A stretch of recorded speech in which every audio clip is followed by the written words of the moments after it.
अभी हमने डॉक्टर रत्ना भट्ट के साथ बहुत सारी पास्ट लाइफ रिग्रेशन थेरेपी के बारे में बात किया है। बहुत डीपली उसके बारे में बात किया है।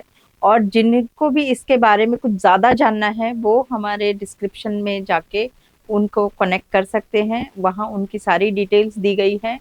और I think I advise you to connect once, at least एक बार करके देखिए।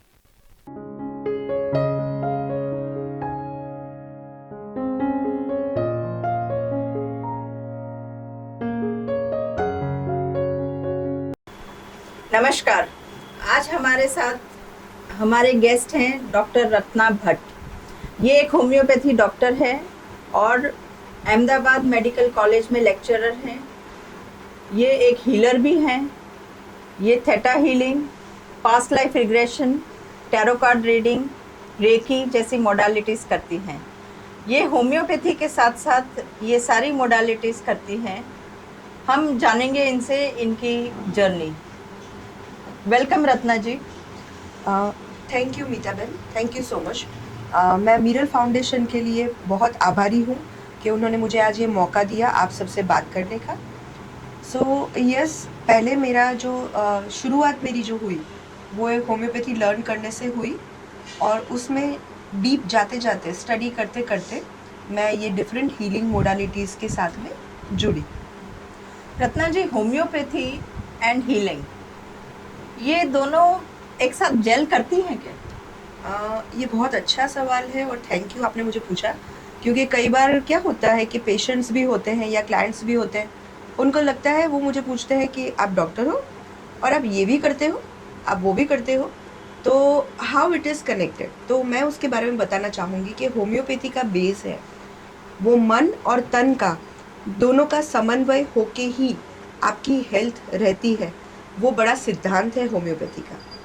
तो वो स्टडी करते करते ही मुझे पता चला कि हमारी कोई भी शारीरिक प्रॉब्लम या डिजीज़ के लिए हमारे मन की परिस्थिति जवाबदार है। और काउंसलिंग होम्योपैथी का एक बहुत ही बड़ा हिस्सा है जिसमें हम पेशेंट को पूरी तरह समझ सकते हैं। तो यस, इसके द्वारा मुझे एक साइकोलॉजी में इंटरेस्ट हुआ, हीलिंग में इंटरेस्ट हुआ। फिर मैंने अलग अलग चीज़ें एक्सप्लोर करना शुरू की, मेडिटेशन ट्राई किया एंड बस फिर लाइफ के अलग अलग पड़ावों के मुताबिक एक नया रास्ता चुनने के लिए मैं अलग अलग चीज़ें सीखती गई और काफ़ी बेनिफिट भी मुझे उससे हुआ। आप हीलिंग करती हैं, उसमें आप पास्ट लाइफ रिग्रेशन करती हैं। पास्ट लाइफ रिग्रेशन के बारे में थोड़ा हमें जानकारी देंगी? ओह ज़रूर, मुझे बहुत अच्छा लगेगा ये टॉपिक पे बात करने के लिए। जैसे हम सबको पता है दोस्तों कि हम सब हर बार प्रोग्रेस के बारे में बात करते हैं, मुझे आगे बढ़ना है, मुझे ये करना है। मैं आपको थोड़ा उल्टा बताऊंगी, हम थोड़ा रिग्रेस भी करें तो हमें प्रोग्रेस करने में बहुत आसानी हो जाती है ना, ट्रिकी। यही थियोरी पे है past life regression therapy based. Simple word meaning से हम इसे समझते हैं। रिग्रेस करना मतलब पीछे जाना, पीछे हुई जो भी चीज़ें हैं, जो जो भी कुछ पड़ाव है, मुकाम है, जो कुछ इंसिडेंट्स है, उनको व्यू करना। क्या ज़रूरत है, पीछे की बात भूल जाओ, आगे बढ़ते जाओ। बट क्या ये सही में पॉसिबल है फ्रेंड्स? नहीं। पीछे जाके हमें वो चीज़ों को समझना है, लाइफ की लर्निंग्स को समझना है, और तब जब हम वो समझ लेंगे तो हम आगे इजीली बढ़ पाएंगे। इसके लिए रिग्रेशन थेरापी है। दूसरी चीज़, भावनात्मक चीज़ों को रिलीज़ करने के लिए, जैसे फियर है, एंजाइटी है, कोई चीज़ से हमें एकदम शॉक लग गया है, हमारी लाइफ की सिचुएशन जो बहुत टफ रही है, जिसको हम भूल के भी भुला नहीं पाते, उन सभी चीज़ों को हम रिग्रेशन थेरापी द्वारा हीलिंग से रिलीज़ कर सकते हैं। और कई केसेस में ऐसा मैंने देखा है कि बार बार चीज़ें रिपीट होना या उनके रूट उससे भी ज़्यादा डीप अगर हो तो सिलेक्टिव केसेस में हम पास्ट लाइफ रिग्रेशन थेरापी की भी उपयोगिता या उपयोग कर सकते हैं। ये हर एक के लिए नहीं है, बट यस, जो कोई भी बार बार एक पैटर्न का एक्सपीरियंस कर रहा है अपनी रिलेशनशिप में, अपने फाइनेंस में या अपनी हेल्थ में, और उसका कॉज समझ नहीं आ रहा है, तो मैं आपको वादा करती हूँ रिग्रेशन और पास्ट लाइफ रिग्रेशन थेरेपी से आपको वो चीज़ समझ में आएगी। एंड दोस्तों, अवेयरनेस इज क्योर। आप फिर उसको यूँ सॉल्व कर दो। पास्ट लाइफ रिग्रेशन जैसे हमने टीवी पे देखा था राज पिछले जन्म का, तो उससे हम लोग क्या हमारी पैटर्न्स ब्रेक कर सकते हैं, और वो क्या सही था? बहुत ही बढ़िया शो था। लोगों में अवेयरनेस लाने के लिए, एटलीस्ट ये बात जानने के लिए अभी तक हम लोगों को है कि वो एक शो आता था। तो that was a great show. और यस, ये बहुत अच्छे से काम करता है, क्योंकि हम अगर मन और तन की बात करें तो हमारा जो शरीर है वो हमारी फीलिंग्स को कहीं ना कहीं स्टोर करता है। अगर वो बहुत डीप है या वो ग्रीफ के साथ में है तो उसको ज़्यादातर बहुत समय तक वो स्टोर करके रखता है। जैसे कि मैं बताऊं कि अगर हमें किसी के लिए अच्छी भावना है तो हमें उनसे मिल के अच्छा फील होगा, महसूस होगा, हमारे शरीर में भी अच्छी फीलिंग्स आएगी। बट अगर हमें किसी के साथ में कंफर्टेबल नहीं लगता या हमें किसी के साथ में गुस्सा है तो हम उनके साथ में ज़्यादा नहीं रह पाएंगे। ये सिंपल चीज़ें हैं, ये एनर्जी पे काम करती है। इसी तरह से हमारी फीलिंग्स एनर्जी फील्ड में हमारी एनर्जी को ब्लॉक कर सकती है। तो रिग्रेशन और पास्ट लाइफ रिग्रेशन द्वारा हम ये फीलिंग्स को रिलीज़ कर सकते हैं। हम डिवाइन हीलिंग लेके अपनी लाइफ को आगे बढ़ा सकते हैं और बेहतर बना सकते हैं। पास्ट लाइफ रिग्रेशन से क्या हम, I just give you a small example, कि कई लोगों को बहुत ही पैसे की दिक्कत होती है, कमाते बहुत हैं, इतना सारा कमाते हैं, पर at the end of the day उनकी हालत फकीरों जैसी होती है। तो इसमें क्या पास्ट लाइफ रिग्रेशन कोई रोल प्ले करता है? जी ज़रूर प्ले करता है। आप जब ये मुझे क्वेश्चन पूछ रही है तो मैं अपने ही एक क्लाइंट का एग्जांपल देना चाहूँगी, जिनकी लाइफ में कुछ आपने बताया वैसे ही प्रॉब्लम्स थे। बहुत मेहनत करते थे, बहुत अच्छे से पढ़े लिखे और पैसा कमाते थे। ऐसा नहीं था कि पैसा नहीं कमाते थे, ठीक है। और बहुत सारी चीज़ें वर्कआउट करने के बाद में भी उनको कुछ उसका परिणाम नहीं मिलता था। महीने के अंत में उनके लिए पैसों का स्ट्रगल बनना ही बनना था। हमने बहुत डिगिंग किया कंसल्टेशन काउंसलिंग वगैरह में, और मुझे लगा कि उनको थोड़ा सा डीप लेवल पे जाके ये चीज़ें समझने की ज़रूरत है। उनकी जब पास्ट लाइफ एक्सप्लोर की गई तब ये पता चला कि उनके एक लाइफ टाइम में वो दूसरों के पैसे ले लेते थे, गलत तरीके से ले लेते थे और दूसरों को बहुत परेशान करते थे। तो उस लाइफ में जब उनकी डेथ हो रही थी तब उनको ये रियलाइज़ हो रहा था कि ये जो मैंने किया बहुत गलत किया, और तब वो खुद ही को माफ़ नहीं कर पाए।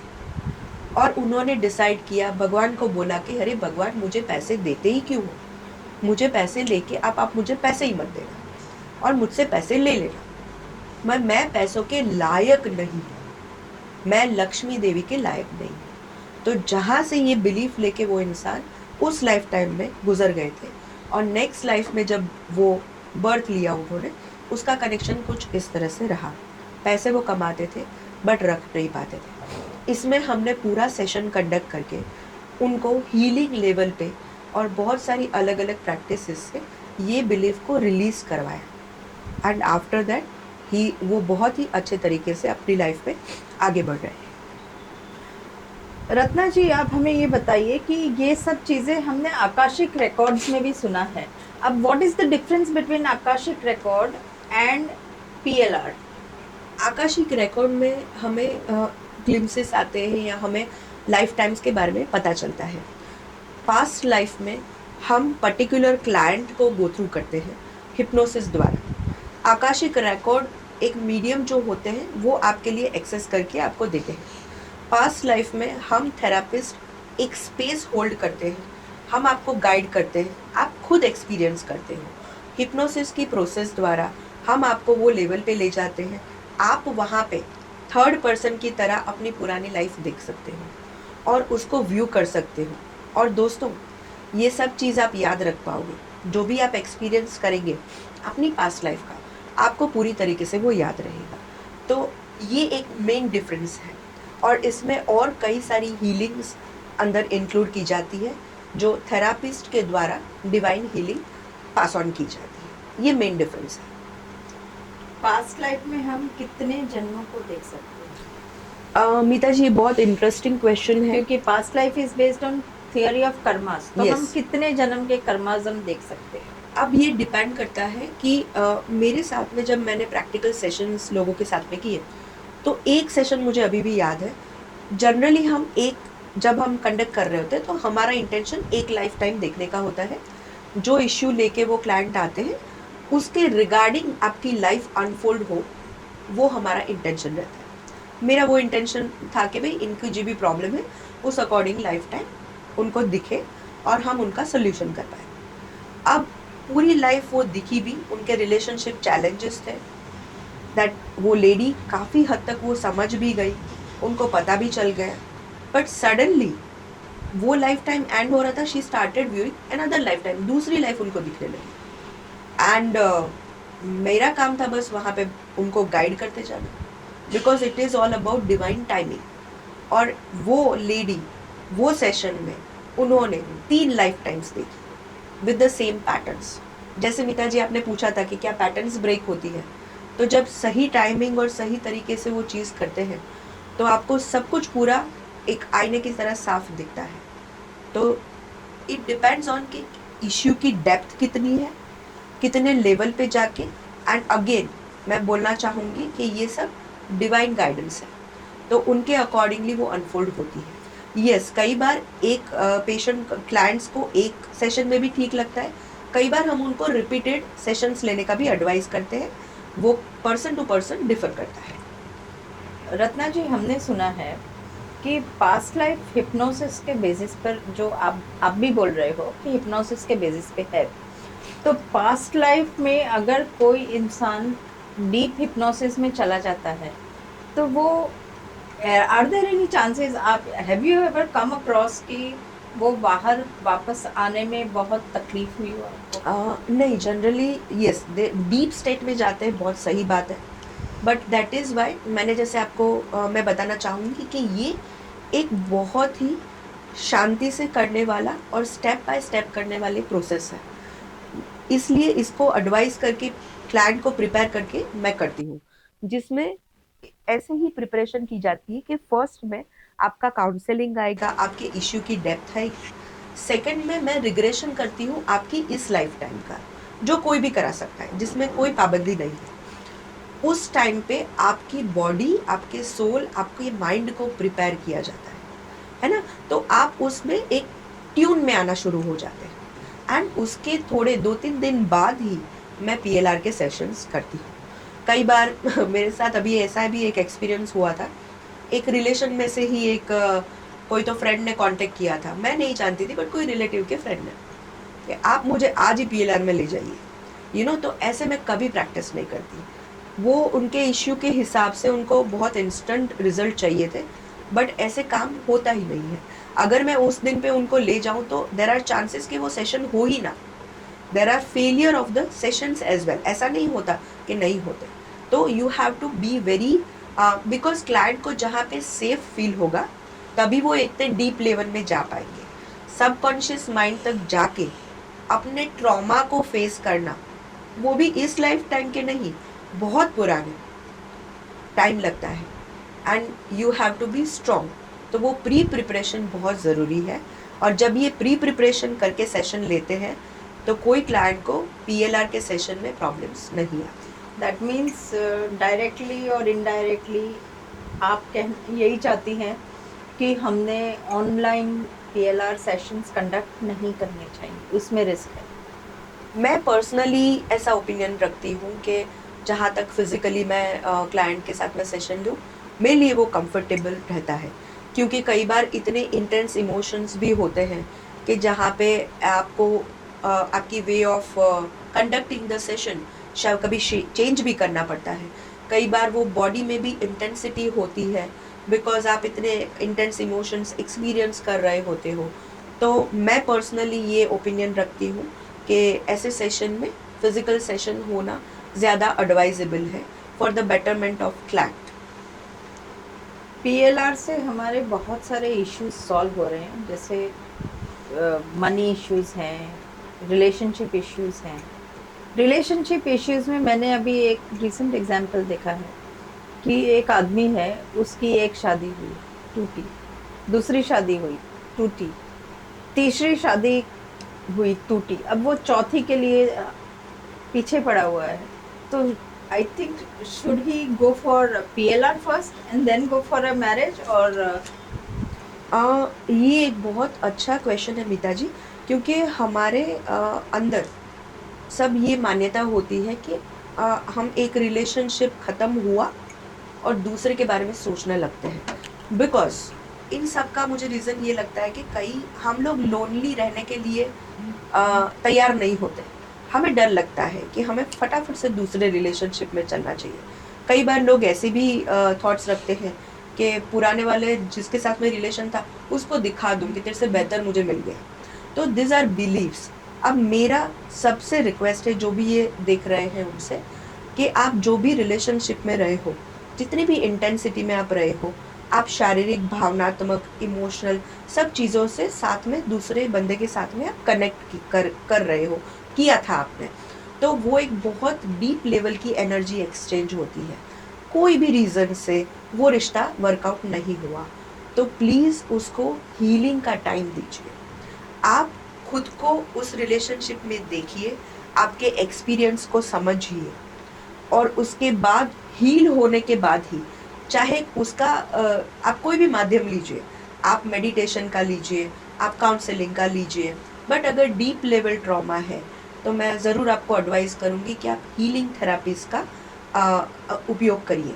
अब कौन सी हीलिंग थेरापी, क्या पीएलआर है, थीटा हीलिंग है, रेकी है, वो आप अपने थेरापिस्ट को ऊपर छोड़ दीजिए, क्योंकि मुझे लगता है कि उनसे डीप कन्वर्जेशन के बाद में ही कोई भी थेरापिस्ट बता सकता है कि उनके लिए कौन सी चीज़ ज़्यादा सही रहेगी। तो yes, healing should be that. आप एक रिलेशनशिप ख़त्म करके दूसरी रिलेशनशिप जब भी स्टार्ट करना चाहते हो, उसके पहले आपको एक नॉर्मल लेवल पे आना ज़रूरी है, वरना आप वही एक्सपीरियंस करोगे सेम जैसे आपने पहले की रिलेशनशिप में किया था, दूसरे बंदे के साथ में भी आप सेम एक्सपीरियंस करोगे। ठीक है, जैसे एग्जाम्स में हम नहीं करते कि हम फर्स्ट स्टैंडर्ड में गए, अगर फेल हुए तो उसकी एग्जाम दे के पास होके ही हमें आगे बढ़ना है, वरना आप वही के वही रहोगे। ठीक है, so please take care of this. What is theta healing? आपने अभी बोला थीटा हीलिंग ले सकते हैं, तो ये इसमें जैसे शादी रिलेशनशिप है, या मनी ब्लॉकेजेस है, या कोई अदर अदर उसके इश्यूज हैं, तो वो थीटा हीलिंग से हम कैसे उसको सी ठीक थीटा कर सकते हैं? हीलिंग भी एक ऐसी हीलिंग टेक्निक है जो हमारे सबकॉन्शियस माइंड के बहुत डीप लेवल तक जाके हमें हील करने में हेल्प करती है। उसमें बेसिकली हमारी बिलीफ पे, जो हम मान्यताएं रखते हैं, उस पे वर्क किया जाता है। हम सब कहीं ना कहीं से अपने लाइफ एक्सपीरियंस, अपनी एक धारणा, एक मान्यता, एक पूर्व धारणा बोलते हैं जो रखते हैं, जिसको प्रेजुडाइज बोलते हैं। अब कई बार ये बिलीव्स जो है हमें पेन देती है हमारी लाइफ में, कई बार हमें आगे बढ़ने से रोकती है। जैसे कि सिंपल एग्जांपल मैं बताऊं, एक क्लाइंट की एक्सपीरियंस में, कि एक लेडी मेरे पास आए थे, उनका हस्बैंड अल्कोहल में था, मतलब बहुत बुरी तरीके से एडिक्टेड थे, रोज आके मार पीट झगड़ा वगड़ा वो सब करना।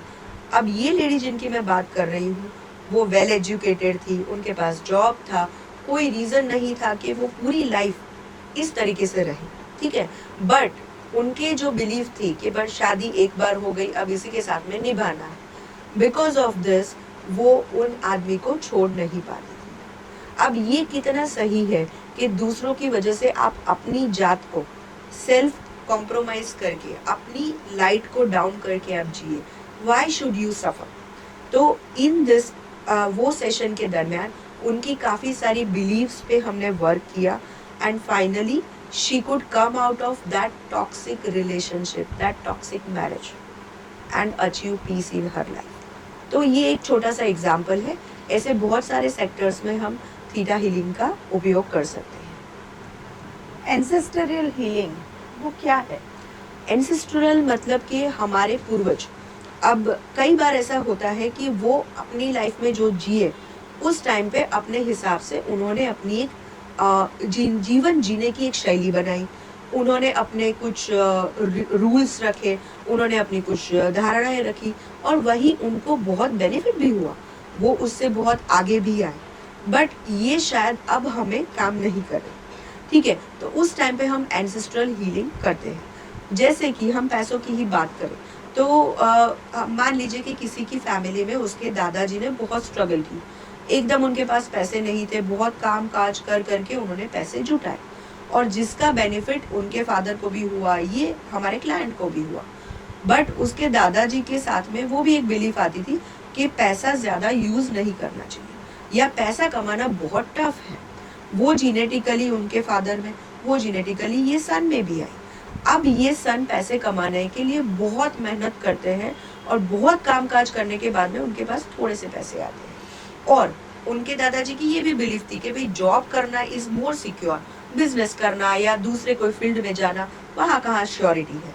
तो ये जो एक आर्टिस्ट है वो अपने ड्रीम जॉब, ड्रीम वर्क नहीं कर पा रहे हैं क्योंकि कहीं ना कहीं वो ये बिलीव्स होल्ड करते हैं और वो ये करेज इकट्ठी नहीं कर पा रहे हैं। तो ये प्रोसेस के द्वारा वो रिलीज करके हमने उनको एक मौका दिया कि वो अपनी लाइफ अपने तरीके से अपना काम करके आगे बढ़ पाए। सो यहाँ एंसेस्ट्रल हीलिंग हमें हेल्प करता है। Ancestral healing and पितृदोष, is it one and the same?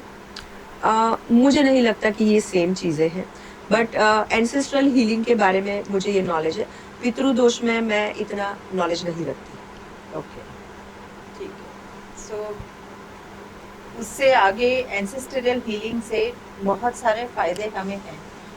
Inner child healing भी होता है एंड आजकल मैंने फैमिली कॉन्स्टलेशन हीलिंग भी सुना है। जी, क्या उसका ओवरव्यू दे सकते हैं आप? यस। पहले मैं इनर चाइल्ड हीलिंग की बात करना चाहूँगी क्योंकि वो मैंने खुद अपने आप किया है, अपने आप पे करवाया है और बहुत चाइल्डहुड में अलग अलग एक्सपीरियंस मैंने देखे हैं और कहीं ना कहीं पे उससे मेरी एक ऐसी पर्सनालिटी बनी थी कि जिसको हम बोलते हैं कि बहुत ही अच्छा बच्चा, कि ये सबका ध्यान रखेगा, यू नो, अ गर्ल जो फैमिली में सबका ध्यान रखेगी, सबके अकॉर्डिंग चलेगी, safe secure, good girl. We have that good girl syndrome. 90% of the female हम बोलते हैं अरे बच्चा ये कर लो, आप गुड गर्ल हो, आप पर good अंदर boy से हो। नॉटी। अंदर से नॉटी। और बट वो करते करते आप ऐसे जोन में चले जाते हो कि आप अपने सेल्फ से डिस्कनेक्ट हो जाते हो। आप मम्मी को अच्छा लगे वो करोगे, आप Good पापा girl को behave अच्छा करते लगेगा करते। आप दादा के लिए करोगे एंड फाइनली एक स्टेज में आप आओगे जहाँ पे आपको पता ही नहीं है अगर ये सब नहीं है तो मेरे को क्या करना है, you know. So this is one aspect of inner child healing. Again it is connecting with your childhood self, जो रिग्रेशन में भी आ सकता है, जो हम हिप्नोसिस द्वारा अलग से भी कर सकते हैं। एंड उस टाइम में जाके जब हम बच्चे होते हैं हमें कुछ ज़्यादा पता नहीं होता, बट बहुत सारी चीज़ें हम ऐसी भी ले लेते हैं जिसकी ज़रूरत हमें नहीं है या जो हमारे ग्रोथ को रिस्ट्रिक्ट करती है। उसको धीरे धीरे आप रिलीज़ करके, इमोशंस को रिलीज़ करके आप लाइफ में आगे बढ़ सकते हो। तो inner child healing is beautiful, definitely you should go for it. And फिर आपका जो ट्रांसफॉर्मेशन आएगा सब आपको ये ज़रूर बोलेगी अरे तू तो बदल गया, डेफिनेटली बोलेगी, ठीक है। और जो एडजस्ट कर पाएंगे आपके साथ में रहेंगे, बाकी आप धीरे धीरे मुक्त होते जाएंगे। तो that is inner child healing, but it will surely help you in progress. And family constellation Meeta ji, मैंने अभी रिसेंटली थोड़े टाइम से उसका ओवरव्यू या स्टडी लेना शुरू किया है। मुझे उसमें इतना समझ आ रहा है, मैं जानना चाहूँगी आगे उसके बारे में कि भाई उसमें पूरा एक फैमिली पैटर्न लेके अकॉर्डिंगली डायनामिक समझा जाता है। क्योंकि जो फैमिली में भी हम बर्थ लेते हैं ना, वो भी हमारे कर्म से ही हमें मिलती है, सबके साथ में हमें कर्मा बैलेंस करना रहता है। तो अकॉर्डिंगली उसकी एक पूरा वर्क एज अ फैमिली जब हम वो वर्क करते हैं तो उसकी हीलिंग की तो आप क्या बात करो, मतलब वो एक बहुत ही डेप्थ में होती है चीज़ें उसमें। तो दैट इज़ वंडरफुल थिंग, मैं उसको डीपली अभी एक्सप्लोर कर रही हूँ, तो इतना मैं बता सकती हूँ अभी आपको। आप कुछ गाइडेंस देना चाहेंगी कि लोग अपने आप को हील कर सके या कुछ अपने लिए कुछ कर सके? यस, मैं आपको एक छोटा सा मैसेज ये देना चाहूँगी कि बहुत टाइम से हम लोग हर बार यही सुनते हैं कि पॉजिटिव फीलिंग्स, नेगेटिव फीलिंग्स। अब मेरा ये कहना है कि नेगेटिव जैसी कोई फीलिंग्स नहीं होती, फीलिंग्स होती है। गुस्सा है वो भी ज़रूरी है, डर भी कभी कभी ज़रूरी है, बट जब ये फीलिंग्स हमारी ज़्यादा इंटेंस लेवल में आती है, जब आपको वो डिस्टर्ब करती है, तो हमें ये सिखाया जाता है कि उसे भूल जाओ, उसे छोड़ दो, तुम बाहर घूमने चले जाओ, तुम टीवी देख लो, तुम म्यूज़िक सुन लो, तुम खाना खा लो, तुम कुछ भी करो, बट वो उसके बारे में मत सोचो। मेरा कहना विपरीत है कि जब जो फील कर रहे हो उसी के बारे में सोचो, अकेले जाके बैठ जाओ, कोने में जाके रो, बट उसको महसूस करो। Because until and unless you feel it, you won't heal it. Healing happens only when you start feeling. So be with yourself, be present with yourself, feel yourself. That is the only way to heal. That was Dr. Ratna Bhatt.